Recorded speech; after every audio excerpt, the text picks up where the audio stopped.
Welcome to the Clear Admit MBA Admissions Academy.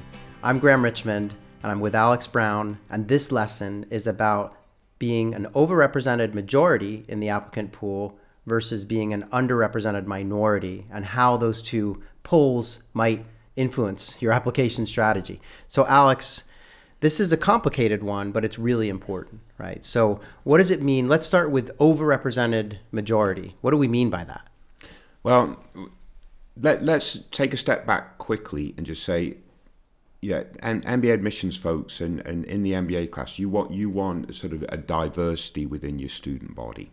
And why do you want that? That creates a better learning environment. You're learning from different people, from different experiences in different walks of life, and so on and so forth. So if everybody's the same as you in the classroom, you're not going to learn anything from each other. Right? Agreed. You'll learn from the faculty, but you're not going to learn from each other. So the beauty of the MBA is we're drawing people in from lots of different academic backgrounds, different career backgrounds, different geography backgrounds, and so on and so forth. And it's diversity, I would argue, in the truest sense of the word, in that it's geographic, it's ethnicity, socioeconomic. I mean, you name it, every dimension they're trying to represent. I agree with you. Yeah. So fundamentally, that's why this stuff matters. Yeah. So if you're considered overrepresented, that presents a certain set of challenges.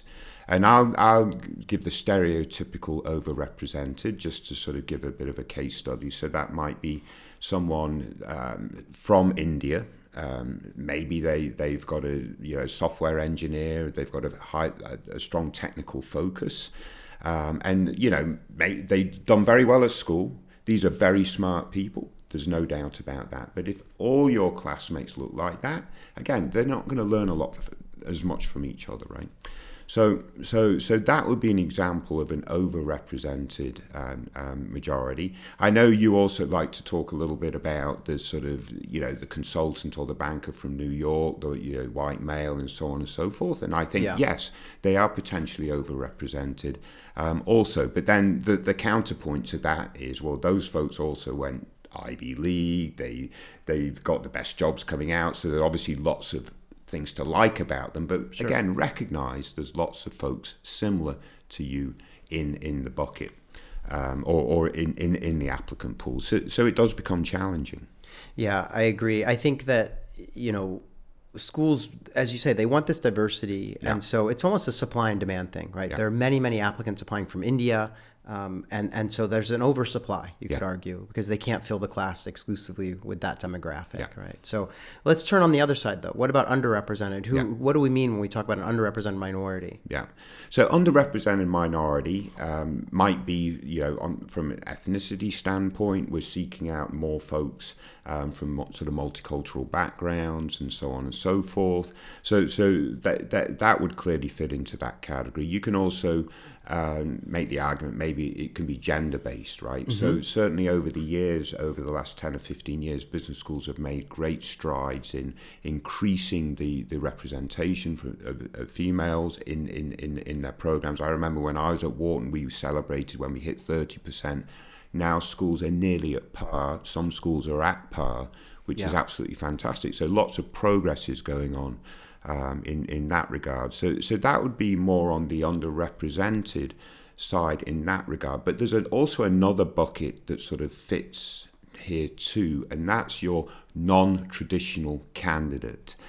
So we should save some time to talk about those folks too. And they could come in any variety, but that's more about maybe a non-traditional career, and maybe they're doing a big pivot or something like that and use the MBA to pivot. Yeah, and I want to underline, there's something else that goes on too, which is in the United States, in that market specifically, there is a kind of a different focus for domestic candidates who might be able to tick certain boxes about being Black or Hispanic or Latino, Latina.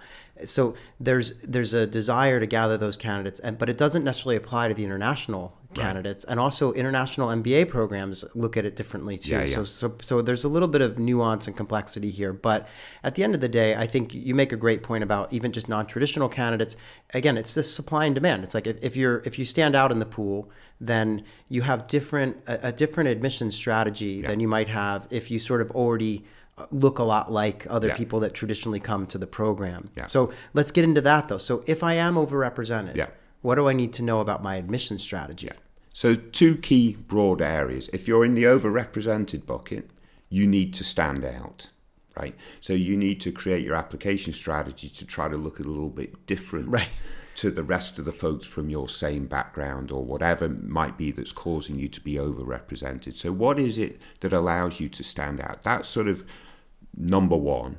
And then the second component is apply early. Yeah. You want to apply before that bucket gets filled. Now, yeah, schools will tell you they're not admitting by buckets. Well, we get that. They're not admitting by buckets, but you can use that metaphor. You don't want your category to get filled before you apply. So round one or early decisions for the programs you're targeting is critical for overrepresented candidates. Yeah, and I remember, you may remember this too, but I remember the dean of admissions at Wharton telling me, I was reading files for the school, and I remember there was an example where, and I won't give this specific, but she said, we accepted too many people who fit into bucket A in round one.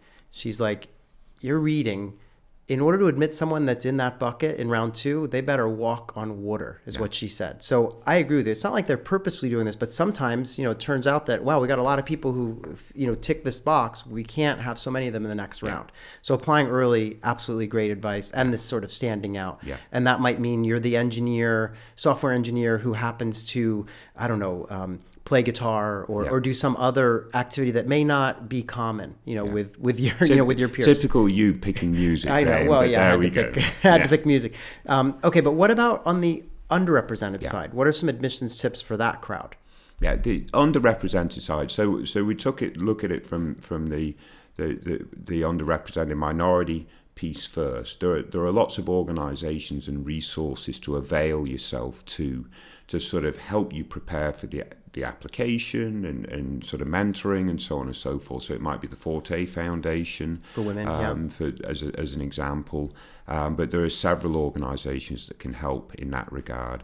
I would argue rounds one or round two doesn't really matter because, again, you're essentially being sought out. The key here is you want to show that you're competitive, that you know, in terms of your admissions standards and so on and so forth. But schools are genuinely seeking out those types of candidates that are super competitive. If you looked on the side of the non-traditional candidates, which again, schools want non-traditional candidates because they can add to that conversation in the classroom, although career services may get a bit queasy about these non-traditional. So to that latter point, the non-traditional needs to really show how they fit in, how it really makes sense. So there's going to be more burden on the non-traditional candidate to truly express why the MBA, why now, why that particular school makes perfect sense for their career pivot, because by default, they are going to be doing a career pivot. Yeah, so it's almost like a yin and a yang where you have, the overrepresented person's got to do everything that they can to sort of stand out in the process, whereas the underrepresented, or at least a non-traditional candidate, needs to do everything they can do to fit in. Exactly. And show that they are like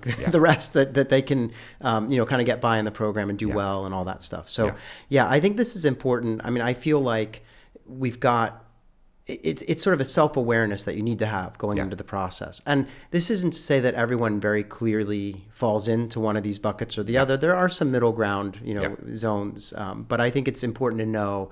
And obviously, so if you're overrepresented, apply early. If you're underrepresented, you probably have a little more leeway there. Can apply in any of the, at least first couple of rounds. And and obviously if you're non-traditional, make sure you're demonstrating that fit. Yeah. Perfect. So, all right. So next up in the Admissions Academy, we're going to talk about academics. So everything you need to know about your academic profile.